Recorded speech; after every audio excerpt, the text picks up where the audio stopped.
Welcome back to OutSolve's Weekly Outlook, where we bring you the news that impacts your workplace.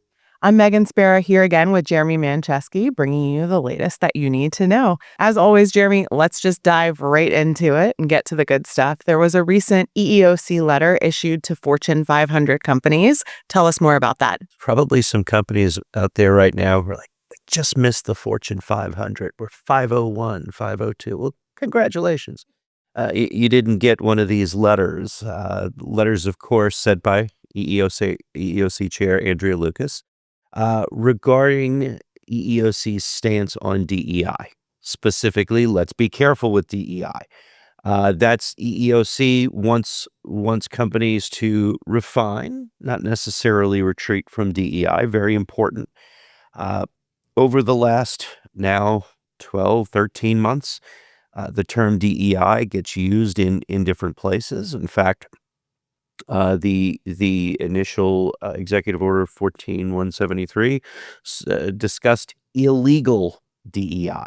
Well, I've said on many of these weekly outlooks before, anything illegal is illegal. So illegal DEI is no different than illegal armchairs or anything to that effect. Companies need to be very clear what their DEI goals are.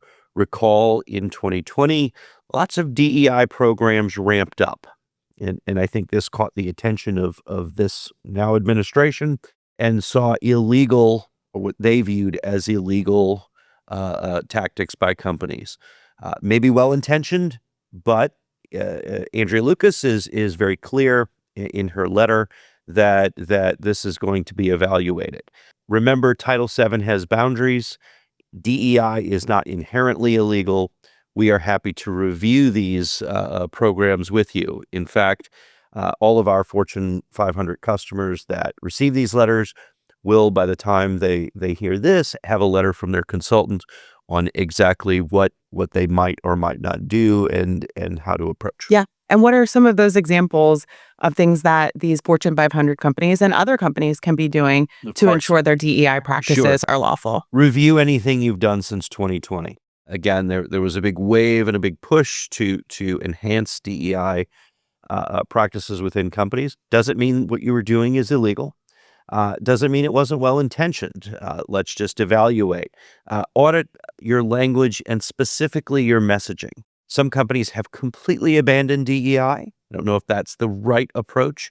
Some have modified. Again, we'd be happy to review that. Your focus needs to be on access and fairness and consistency. Very important word, consistency. Review, of course, any data and decision-making hiring practices. And worth noting that you will also be hosting a webinar with these topics and with attorneys from Rothman Horowitz on Wednesday, March 11th at 1 p.m. So those listening can go and register at outsolve.com/events.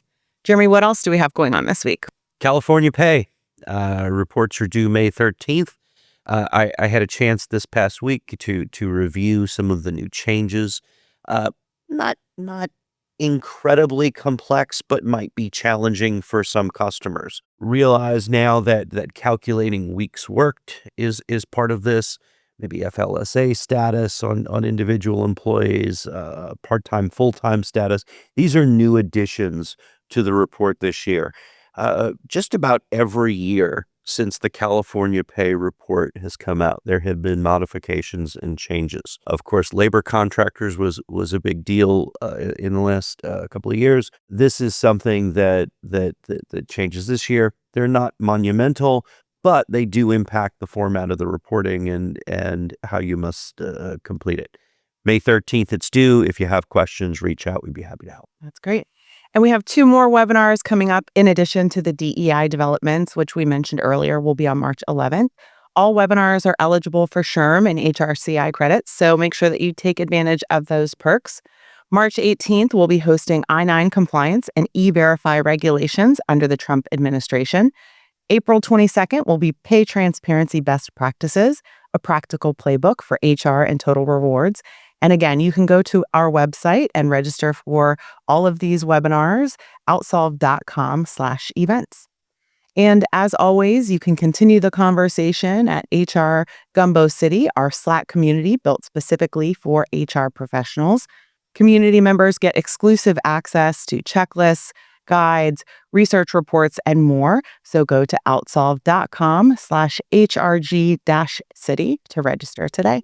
Thank you so much for joining us, and we look forward to connecting with you again soon.